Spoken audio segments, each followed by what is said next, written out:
చంద్రబాబు నాయుడు గారి నేతృత్వంలో కూటమి అధికారంలోకి వచ్చిన తర్వాత వాళ్ళ ఫస్ట్ టార్గెట్ వైఎస్ఆర్ కాంగ్రెస్ పార్టీని బలహీనం చేయాలి. నెక్స్ట్ ఎన్నికల వరకు కోలుకోలేని దెబ్బ కొట్టాలి. ఇప్పుడు 11 సీట్లకే పరిమితమయ్యారు కాబట్టి వాళ్ళ ఏమంటారు దాన్ని మనం ఒక వీక్నెస్గా ప్రొజెక్ట్ చేసుకుంటూ వైసీపీని అన్ని వైపులా టార్గెట్ చేయాలన్న ఎజెండాతోనే మొదటి రోజు నుంచి పనిచేయడం మొదలెట్టారు.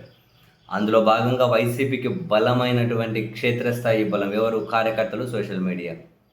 దీన్ని ప్రధానంగా టార్గెట్గా చేసుకుంటూ కొన్ని వేల మంది మీద కేసులు, వందల మంది అరెస్టులు, హింస, భౌతిక దాడులు, అంటే బయట హింస, భౌతిక దాడులు, ఆత్మవిధ్వంసం యథేచ్ఛగా జరుగుతుంది. పోలీసుల అక్రమ నిర్బంధాలు, ఈరోజు అరెస్ట్ చేసి 3 రోజులు వాళ్ళ దగ్గర పెట్టుకుని 3 రోజుల తర్వాత అరెస్టులు చూపించడాలు, కొందరి మీద 3rd డిగ్రీలని అసలు యథేచ్ఛగా సాగుతూ పోతుంది. అండ్ మరోవైపు వైసీపీ నాయకుల మీద కూడా కేసులు, అరెస్టులు సాగుతూ పోతూ ఉన్నాయి.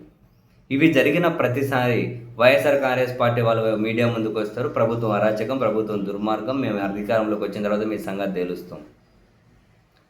ప్రతిసారి ఇదే రిపీట్ అవుతూ పోతూ ఉంటుంది.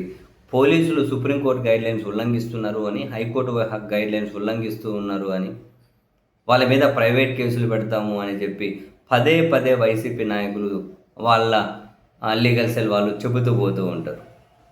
ఇప్పుడు అది వీళ్ళను వాళ్ళని అరెస్ట్ చేసుకుంటూ వచ్చి చివరికి జగన్మోహన్ రెడ్డి గారి chief PRO Pudi Srihari arrest వరకు వచ్చింది. ఆయన అరెస్ట్ కాదు, ఎత్తుకెళ్ళారు. తర్వాత తెలిసింది అది అరెస్ట్ అని. కిడ్నాప్ చేశారేమో ఎవరు అనుకొని పుసక్కన హైకోర్టులో హెబియస్ కార్పస్ పిటిషన్ కూడా వేసింది వైసీపీ. తర్వాత తెలిసింది లేదు, పోలీసులు ఎత్తుకెళ్ళారంట అని. కుప్పంలో ఏదో కేసు అని చెప్పి సరే. ఇప్పుడు జగన్ గారి చీఫ్ పిఆర్ఓని, అంటే రోజు జగన్ గారితో మాట్లాడి జగన్ గారికి బ్రీఫ్ చేసి జగన్తో ఉండే వ్యక్తిని ఎత్తుకెళ్ళిపోయారు. మళ్ళీ వైసీపీ ముందుకు వచ్చింది, మేము ఖండిస్తున్నాం, ఇది అరాచకం, సుప్రీంకోర్టు గైడ్లైన్స్ ఉల్లంఘన, ప్రభుత్వం చాలా తీవ్రమైన తప్పు చేస్తోంది, మీ సంగతి తేలుతాం, 29లో మేము అధికారంలోకి వస్తాం, 3 ఏళ్ళు అయితే కళ్ళు మూసుకుంటే మాదే అధికారం, అప్పుడు మీ సంగతి తేలుస్తాం. మళ్ళీ సేమ్ అవే డైలాగులు రిపీట్.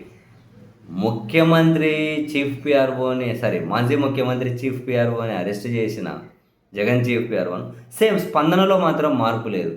ఇది చూసి చాలా ఆశ్చర్యం వేస్తుంది. ఇన్ని రోజుల నుంచి ఒకటే పాట పాడుతుంది వైసీపీ, ప్రైవేట్ కేసులు వేస్తాం, పోలీసులు ఉల్లంఘించారు అని. ఒక్క ప్రైవేట్ కేసు వేసారా? ప్రైవేట్ కేసులు వేయడం అంటే ఎవరితోనో చేసే పని అంతా తెలియదు. కానీ మీడియాలో ముందుకు వచ్చేసి లీగల్గా కోర్టులో వాదించాల్సిన వాళ్ళు కూడా మీడియా ముందుకు వచ్చేసి రోజు మీడియా సమావేశాలు పెట్టి వీళ్ళని ఏదో ప్రొజెక్ట్ చేసుకోవడం కోసం తాపత్రయపడే అటువంటి వ్యక్తులతోటి కేసులు వేయించడం కాదు. ఏమన్నా వేసి ఉంటే తెలియదు, మరి ఇంతవరకు ఒకటైనా వేశారో లేదు. మరి నిజంగానే వైఎస్ఆర్ కాంగ్రెస్ పార్టీ ఈ వాళ్ళ ఏమంటారు క్షేత్రస్థాయి విభాగాన్ని కాపాడుకోవాలి అంటే ప్రైవేట్ కేసులు వేయాలి అంటే పెద్ద పెద్ద న్యాయవాదులతో వేయించాలి కదా. సుప్రీంకోర్టులో పేరెన్నిక న్యాయవాదిని తీసుకొని మొత్తం అన్ని కేసులను ఒక యూనిట్గా తీసుకొని ఏ విధంగా పోలీసులు ఉల్లంఘనకు పాల్పడుతున్నారు అన్నది కనీసం పోలీసుల మీద ఒక ప్రెజర్ తీసుకొచ్చే ప్రయత్నాన్ని ఎక్కడైనా చేశారా? వాళ్ళ రాజ్యసభ ఎంపీ ఏకంగా నిరంజన్ రెడ్డి గారు లాంటి వాళ్ళు ఉన్నారు. లేదు నిరంజన్ రెడ్డి గారు కాకపోతే ఇంకొకరు సుప్రీంకోర్టు ఒక మంచి న్యాయవాదిని పట్టుకొని వీటన్నిటి మీద వీళ్ళు చేస్తున్న ఫైట్ ఏంటి? బహుశా ఇటువంటివన్నీ మన పార్టీకి మేలే చేస్తాయని చెప్పి ఏమైనా అనుకుంటూ మాటల వరకే పరిమితం అవుతూ ఉన్నారా? ఇక ఏ విషయంలో వీళ్ళు సీరియస్గా స్పందించారు? అవును, పోలీసులు ఉల్లంఘనకు పాల్పడుతున్నారు, ఒక కానిస్టేబుల్ మీదనే వీళ్ళు చర్యలు తీసుకుని ఎలా చేశారా? 5 ఏళ్ళు ప్రభుత్వాన్ని నడిపారు, ఇంత పెద్ద పార్టీ, ఇంత పెద్ద బలం ఉంది, ఉల్లంఘనలకు పాల్పడ్డారని ఒక పోలీస్ మీదనే వీళ్ళు చర్యలు తీసుకొని ఇచ్చారు. ఏది ఒక రెఫరెన్స్ చెప్పండి చూద్దాం. ఒక రెఫరెన్స్ ఎక్కడైనా ఉంటే చెప్పండి చూద్దాం. అదిగో ఈ పోలీస్ మీద వైసీపీ లీగల్ సెల్ వాళ్ళు లేకుంటే వైఎస్ఆర్ కాంగ్రెస్ పార్టీలో న్యాయస్థానాల ద్వారా ఎటు ప్రభుత్వాలు చర్యలు తీసుకో, ఎటు ఈ వ్యవస్థలు పనిచేయవు వైసీపీ కోసం. అంటే వైసీపీ కోసం అంటే న్యాయం కోసం కూడా పనిచేస్తున్నట్లేదు, అది వేరే విషయం. మరి వీళ్ళు న్యాయస్థానాల ద్వారా వెళ్ళి అదిగో ఈ పోలీస్ మీద చర్యలు తీసుకునేలా చేసాం, అదిగో ఈ వీళ్ళ మీద చర్యలు తీసుకునేలా చేసాం, ఏదైనా ఒక్కడికి కనిపించిందో ఒక్క సంఘటన?